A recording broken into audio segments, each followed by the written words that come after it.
idiot and you don't know baseball. Ranger fans, you're not dreaming.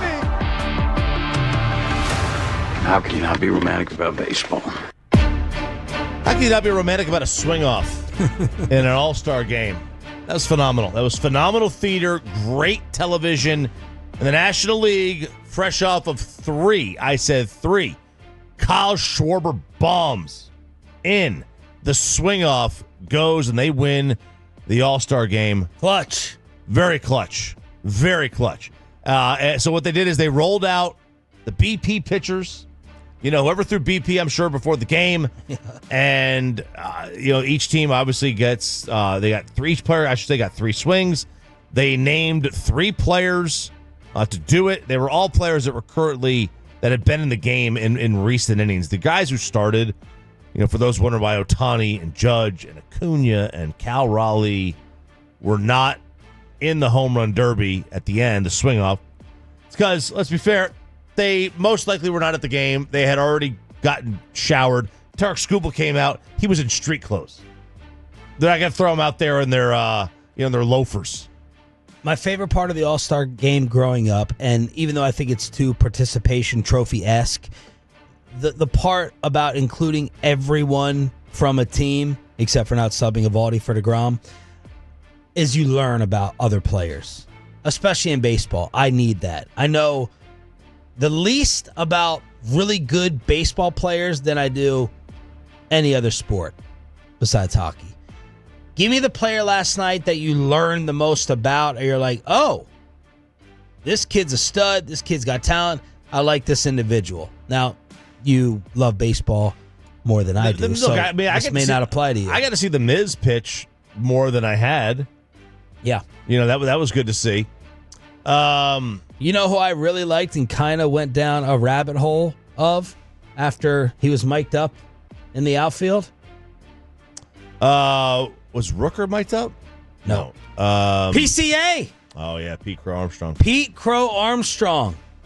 I was like, let me do some homework on this guy. Kids love him, man. They love he's got a nickname. You got to have a nickname. PCA. Got to have a nickname.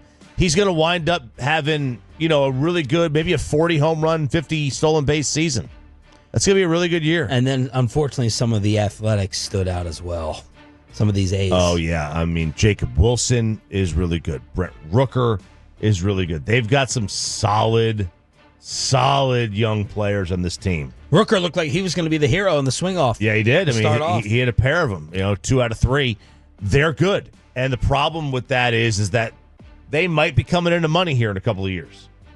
They might be able to keep some of these guys if they actually do get this Vegas not the players thing. coming into money, the athletics come in. The athletics. Money. Because, they're moving to Vegas, they're hopeful. Look, they're making this move to Vegas not to lose money. They're moving it to make money. So they're hopeful they'll get more cash. Now, their owner still is a cheap SOB, so maybe he won't be spending money, but maybe they get him out of there.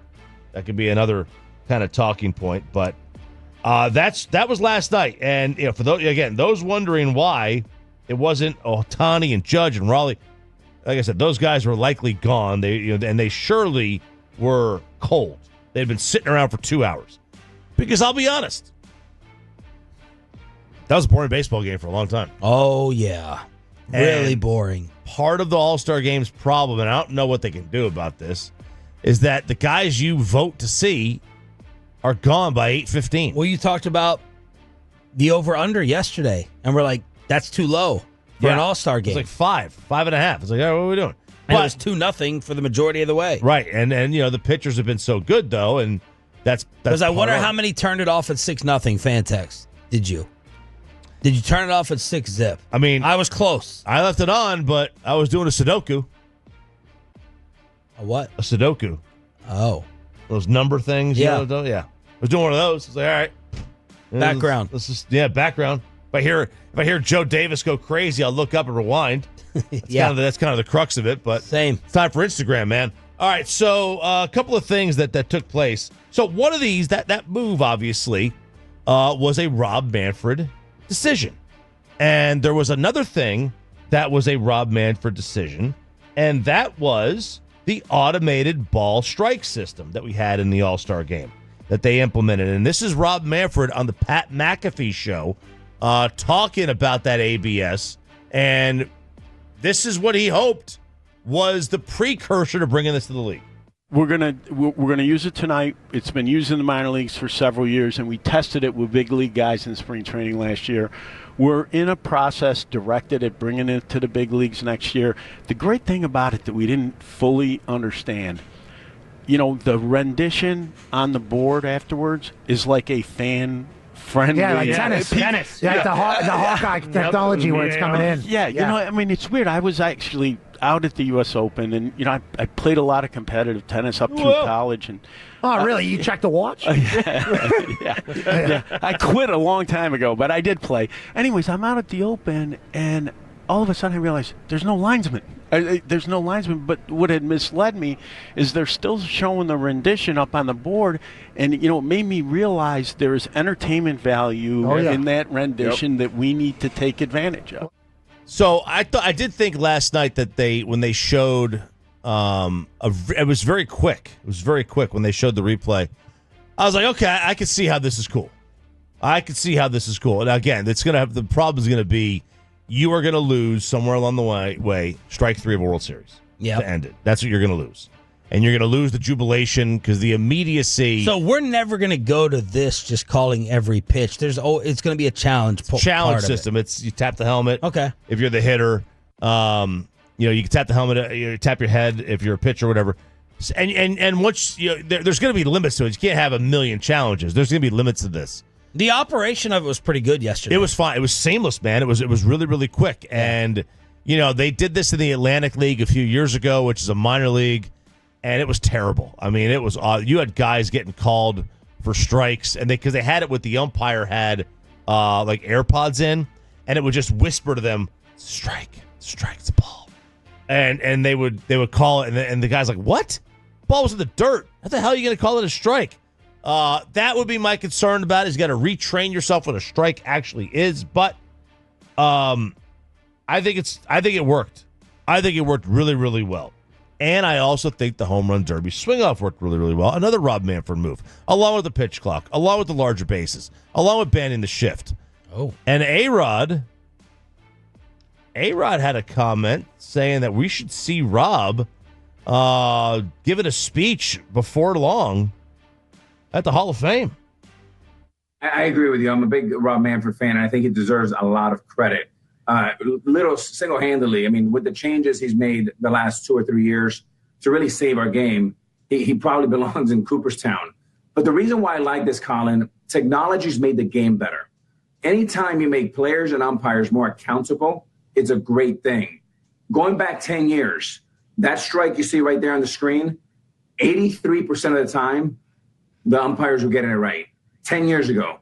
Today, that number's ballooned to 97%. So it's a much better quality, much better game, much better accuracy. All those things are good. Now, the application of it, we have to go see how it works. I know they've been doing it in the minor leagues. I am really looking forward to tonight to see how that plays out because I'm a little bit on the fence, but I'm more pro because I think Rob Manfred deserves some credit. He's built some equity here over the last 3 or 4 years with his changes. And I think the game has the gift and the curse of being so married to their history. I think some of the other leagues have really pushed the envelope. Wow. Rob Manfred, Hall of Famer.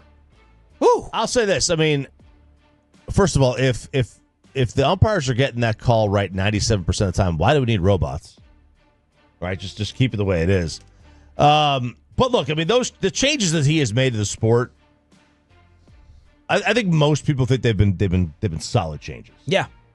You can nitpick whether you like is that enough to make you a Hall of Famer? I think Bud Selig is, and he had a work stoppage. What did you lose? Right, you the extra innings. If you don't want to maybe you don't like the extra innings. I get it. Bobby doesn't, but Bobby hates fun. Yeah, I don't love the extra innings, but it's also like, dude, how long do you want these games to go? No, extra innings. Go for it, man. I like the extra innings. Yeah, let's go for it. Right. This, if they were to do the 10th and the 11th inning as is that they have right now, and then go to a swing off in the 12th, I'd be fine with that. We don't need 13 innings on a Tuesday. Yeah, I agree. But, I like the extra bags. Stolen bases are way up. Way up. You are going to see Byron Buxton. He's 17 for 17 this year. There's only a handful of guys that have stolen 20 bases and never been caught. Oh. There's only a handful of guys, right? He was flying into second last night. Yeah. So you've got, speed is back. It's not a slow, old man type power game. They're bringing the speed element back. I think those are all good things. Yeah, I'd be okay with the idea of Rob in Cooperstown. I think Rob has generally done a pretty good job. He did say the Rays have been given permission to play their playoff games in Tampa at the minor league park if they'd make it. Why don't you just move them to Miami? That's the problem. Just move them to Miami. Let them play their games in Miami. They also are doing everything right in terms of getting the players to play in the Olympics in 2028. This is the next step. So we got the WBC coming up next year, and then there's talk of the players playing the Olympics in 2028 when they are in LA. Now, the one thing with this is they can obviously play them at Dodger Stadium or the Big A or maybe even down in San Diego. How long are you going to pause the season for? Yeah, man. Are you taking 2 weeks off, 3 weeks off, and then do you have to ramp back up, or are you just going to take these players and say, all right, look, we're going to continue the season.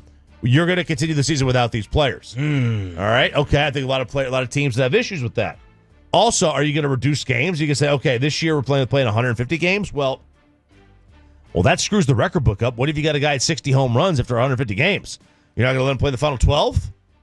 So there's a lot of ins, a lot of outs, a lot of what have yous. I love the idea because anytime you put Team USA on a jersey, people watch. People tune in. So I really, really like that idea. I just don't know that it's feasible. Diamond Cavs here on 105.3 The Fan.